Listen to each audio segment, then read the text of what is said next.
इस लड़की के सिर पर बालों की जगह सांप उगते थे क्योंकि यह लड़की सर्पराज और मानव स्त्री की संतान थी। लड़की का जन्म सौभाग्य का प्रतीक माना जाता था क्योंकि लोगों का कहना था कि यह लड़की जहां भी जाती खुशहाली लाती थी। लेकिन कोई भी यह नहीं जानता था कि यह सांप और एक इंसान की बच्ची है। लड़की लोगों से अपना सर छुपा कर रखती थी। कुछ सालों पहले सर्पराज गाँव की एक विधवा महिला पर मोहित हो गया था और एक रात जब महिला सो रही थी तो सांपराज उसके बिस्तर में घुस जाता है। महिला को भी सांपराज से प्रेम हो चुका था, लेकिन इनके इस असाधारण प्रेम का कोई भविष्य नहीं था क्योंकि इंसान और सर्पधारी राक्षस का प्यार कभी नहीं सकता था। तभी एक दिन पता चला कि महिला सांपराज के बच्चों की मां बनने वाली है। दोनों बहुत खुश थे, लेकिन कुछ दिनों बाद विधवा का पति अचानक वापस लौट आता है और जब उसने पत्नी को गर्भवती रूप में देखा तो उसके होश उड़ जाते हैं। वो रात में जानबूझकर सोने का नाटक करता है ताकि वो पत्नी का राज जान सके। फिर कई रातों की निगरानी के बाद उसने पत्नी और सांपराज का गुप्त प्रेम संबंध जान लिया था। फिर अगली रात महिला चुपचाप घर से निकलकर सांपराज से मिलने आती है और उसको बताती है कि वो अब से ना मिले क्योंकि उसके पति को शक होने लगा है। पति उन दोनों की बातें छिपकर सुन रहा था। सांपराज बहुत गुस्से में था।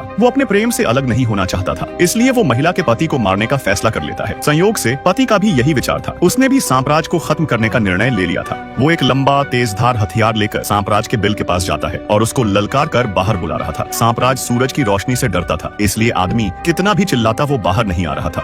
लेकिन जब आदमी ने झूठ बोला कि उसने अपनी पत्नी को मार डाला है, यह सुनते ही सांपराज बिल से बाहर निकल आता है। तभी आदमी ने मौका देखकर हथियार से सांपराज को ऊपर पहुंचा दिया था। फिर वो सांपराज की खाल उतारता है और उसका सूप बनाकर पत्नी को पिला देता है। पत्नी को अंदाजा भी नहीं था कि वो सांपराज का सूप पी रही थी। लेकिन पति यहाँ पर ही नहीं रुकता। वो अपनी पत्नी को बहलाकर पहाड़ों में ले आता है। पत्नी अनजान थी कि वो मौत की ओर जा रही है, लेकिन पति के इरादे पता चलते ही वो भागने लगती है, पर गर्भवती होने के कारण ज्यादा दूर तक भाग नहीं पाती। पत्नी अपने पति से दया के भीख मांग रही थी, लेकिन आदमी पत्नी की बेवफाई से बहुत गुस्सा था। पत्नी का पेट सैकड़ों सांपों से भरा हुआ था जो सांपराज की संतानें थी, जिससे पागल होकर पति उन सारे सांपों के बच्चों को निपटा देता है। तभी एक छोटा सांप बचकर भाग रहा था और जब आदमी उसको मारने जाता है तो पैर फिसलने से पेड़ की एक डाल उसके शरीर में घुस जाती है, जिससे उसकी मौत हो चुकी थी। अपने माँ बाप को मरा हुआ देख उसकी बेटी डर जाती है और पीछे हटते समय शाखा से टकराने पर वो भी मारी जाती है। पूरा परिवार लालच और हिंसा से खत्म हो चुका था। तीनों की आत्माएं निकल चुकी थी, लेकिन इन सब के बीच केवल एक छोटा अकेला सांप जिंदा बच गया था। जो सालों बाद वो सांप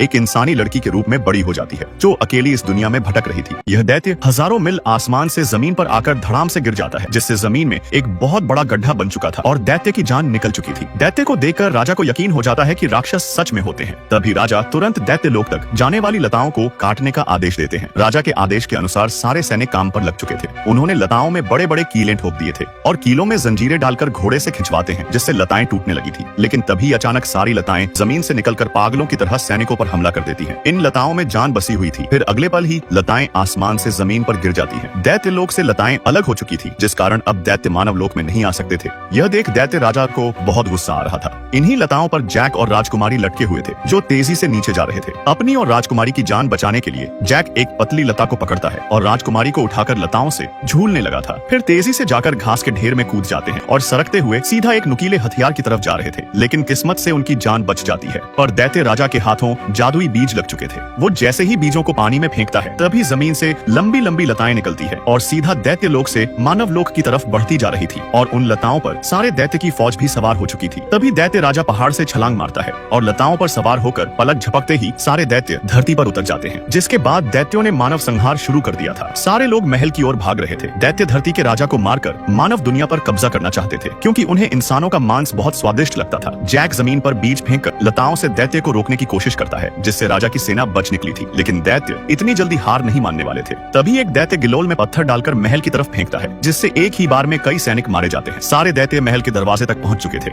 यहाँ तक कि इन दैत्यों ने अपने विशालकाय हथियारों से सैनिकों के साथ साथ उनके हथियारों को भी बिखेर कर रख दिया था। फिर दैत्य दरवाजा तोड़कर महल के अंदर आ जाते हैं। अब इंसानों को इन विशालकाय दैत्यों से कोई नहीं बचा सकता था।